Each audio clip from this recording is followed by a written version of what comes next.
Elon Musk, जिन्होंने कुछ झूठ बोलकर एक इतना बड़ा बिजनेस एम्पायर खड़ा कर दिया। SpaceX and Tesla CEO Elon Musk mostly makes news for all the wrong reasons. Tesla tycoon Elon Musk now says he will push ahead with a plan to buy social networking site Twitter. The billionaire also got into controversy by protesting Wuhan virus lockdowns. Elon Musk has surpassed Amazon's top boss, Jeff Bezos. They put in, 80 to 100 hour. एक चीज जो Elon Musk के बारे में लोग नहीं जानते कि इलॉन मस्क एक बहुत ही अमीर खानदान से आते हैं और इनके डैड के पास आधे शेयर्स थे एक एमरल्ड माइन के। 1989 में इलॉन मस्क साउथ अफ्रीका से कनाडा आ जाते हैं और यहाँ से फिर वो 1995 में कैलिफोर्निया चले जाते हैं। अगर आप इलॉन मस्क से पूछेंगे कि वो अमेरिका क्यों आए थे तो आपको ऐसे आर्टिकल्स मिल जाएंगे जिसमें वो बताते हैं कि America was the country of dreams, मगर सब बकवास है। एक्चुअल में इलॉन मस्क साउथ अफ्रीका से बिलोंग करते हैं और साउथ अफ्रीका में कुछ समय के लिए आपको साउथ अफ्रीका की आर्मी में सर्व करना मैंडेटरी होता है। इसी से भागने के लिए इलॉन मस्क पहले कनाडा और फिर कनाडा से यूएसए आए थे। यहीं से 1995 में इलॉन मस्क ने Zip2 की शुरुआत की थी और यहीं से शुरू होता है इलॉन मस्क का पीआर गेम। इससे पहले मैं आपको पीआर का मतलब समझा देता हूँ। पीआर का मतलब होता है पब्लिक रिलेशन, कि आपकी इमेज पब्लिक के सामने किस तरीके की है। जैसे अक्षय कुमार ने अपनी इमेज एक देशभक्त वाली बना रखी है और हर मूवी में वो इसी देशभक्ति वाली इमेज को बेचते हैं। मगर एक इंटरव्यू के दौरान इलॉन मस्क बताते हैं कि इनके पास मात्र $2000 थे बैंक अकाउंट में और हज़ारों डॉलर का स्टूडेंट लोन था जब उन्होंने ये बिजनेस शुरू किया था। मगर रियलिटी ये थी कि इलॉन मस्क अपने फादर के पैसों पर जी रहे थे, जहां पर उनके फादर ने उनकी पूरी यूनिवर्सिटी फी पे की थी और तो और $28,000 इन्वेस्ट भी किए थे इलॉन मस्क के स्टार्टअप में। मगर इसके बावजूद इलॉन मस्क ने पोर्ट्रे किया कि उनके फादर पूरी तरीके से ब्रोक थे और इलॉन मस्क खाली हाथ आए थे अमेरिका। आगे चलकर 1999 में इलॉन मस्क ने अपनी कंपनी Zip2 को $305 मिलियन में बेच दिया, जिसमें से इनको $22 मिलियन मिले। खैर, आपने इलॉन मस्क का ये वीडियो तो देखा ही होगा जिसमें वो बताते हैं कि किस तरीके से उनको पैसों की बिल्कुल ज़रूरत नहीं है खुद के लिए, और वो कई बार ये क्लेम भी करते हैं कि उनको ये फालतू की मटेरियलिस्टिक चीज़ों में बिल्कुल भी इंटरेस्ट नहीं है। Money, and you want to make money, but are you motivated beyond just profit motive and racking up dollars? No, I'm a volunteer. I mean, I don't need the money. मगर कुछ समय पहले situation बिल्कुल ही अलग थी। 3 years ago, I was showering at the Y and sleeping on the office floor, and now, obviously, I've got $1 million car and quite a few creature comforts. आपने कई लोगों को देखा होगा कि वो अपने आप को ऐसा प्रेजेंट करते हैं कि वो बहुत ही ज्यादा हम्बल है और पैसा होते हुए भी अपनी जिंदगी बहुत ही आम तरीके से जी रहे हैं ताकि सुनने वाले लोग उनसे कनेक्ट कर सकें। इलॉन मस्क भी सेम चीज यूज करते हैं अपने आप को हम्बल दिखाने के लिए। कुछ समय पहले मीडिया ने यह बात क्लेम की थी कि इलॉन मस्क एक $50,000 के छोटे से घर में रहते हैं, मगर आज तक किसी ने उनको उस घर में रहते नहीं देखा। और दूसरी तरफ एंड्रू टेट, साहिल खान ऐसे लोग होते हैं जो कि अपनी लग्जरी लाइफ दिखाकर लोगों को मैनिपुलेट करते हैं। एक और मिसकंसेप्शन जो लोगों को इलॉन मस्क के बारे में है कि वो पेपैल के फाउंडर थे। एक्चुअली में इलॉन मस्क ने एक कंपनी स्टार्ट की थी X.com, जो कि ईमेल के थ्रू मनी ट्रांसफर करती थी। There was a little feature that just seemed like an obvious feature, which was the ability to transfer money from one person to another by entering a unique identifier like a email address. ताकि लोगों को cash में deal न करना पड़े। बाद में इसी कंपनी का मर्जर कन्फिनिटी नाम की कंपनी से हुआ, जिसके बाद पेपैल की शुरुआत हुई और इसी के बाद इलॉन मस्क को पेपैल का सीईओ बना दिया गया।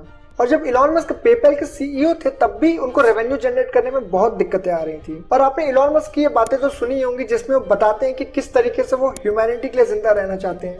एक्चुअल में सारी बातें बकवास हैं। पेपैल के घाटे को कम करने के लिए मस्क ने बहुत ही घटिया तरीके अपनाए थे, जैसे स्मॉल टाइम पेपैल यूजर का अकाउंट क्लोज कर देना बिना किसी एक्सप्लेनेशन के। और कोई स्मॉल टाइम यूजर इलॉन को लीगली सू भी नहीं कर सकता था क्योंकि पेपैल एक्चुअल में एक बैंक नहीं था।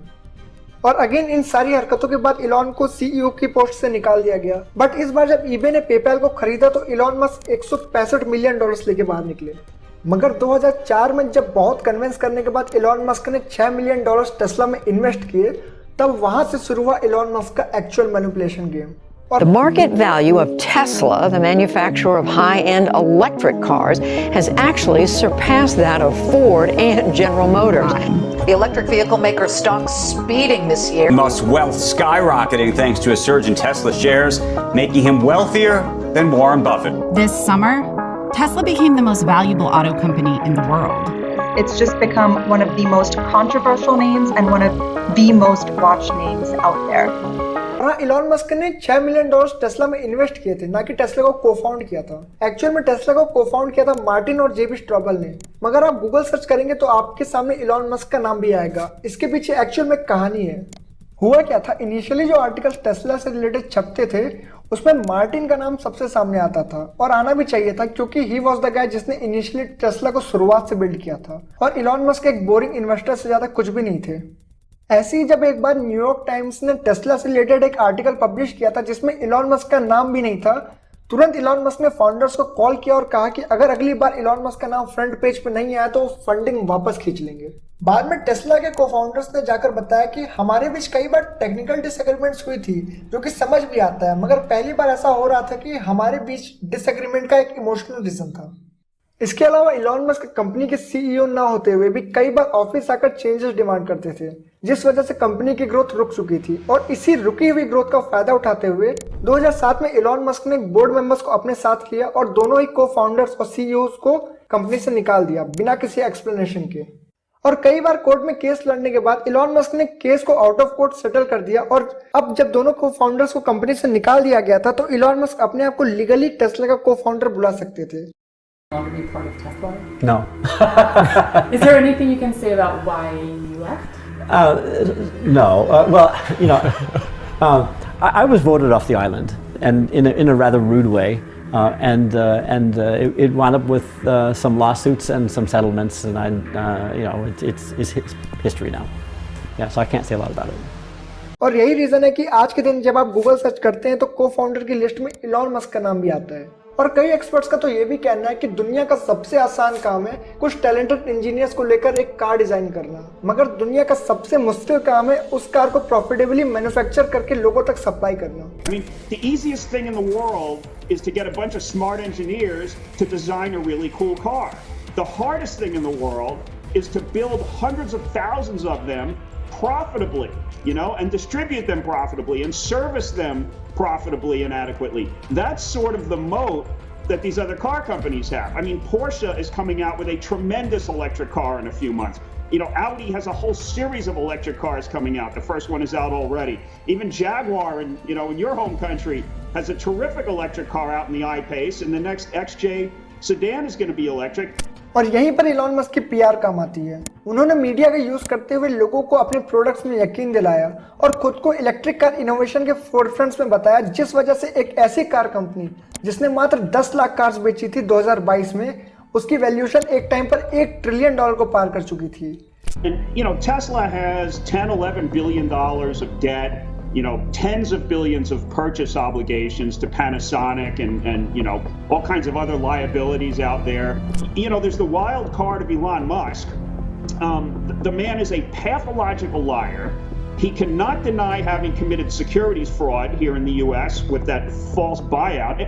Any other CEO would have been fired by his board in 2 hours for that nonsense.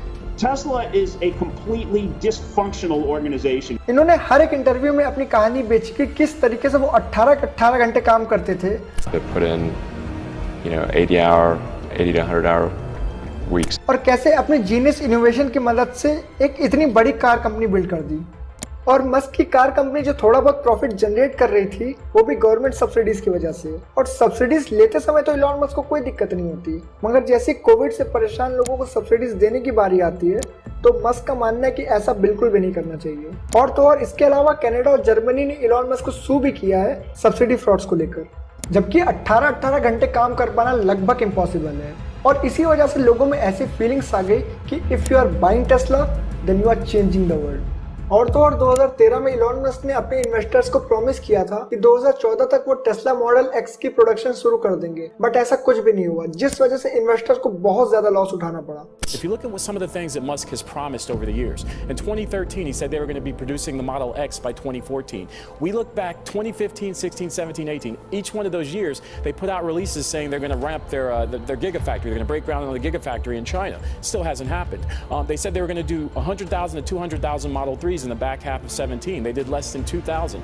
So I think what Tesla does and what Musk does is he puts out these targets, these claims for investors to be happy about in the future, and thus give him money to fund current losses, and then he misses them. And this has happened. We've counted over 115 missed truths, and the board continues to let him put out these tweets, etc. So I think the board is respected. I don't think they understand the auto industry, and I think he has very little to no oversight, and I think that's a problem.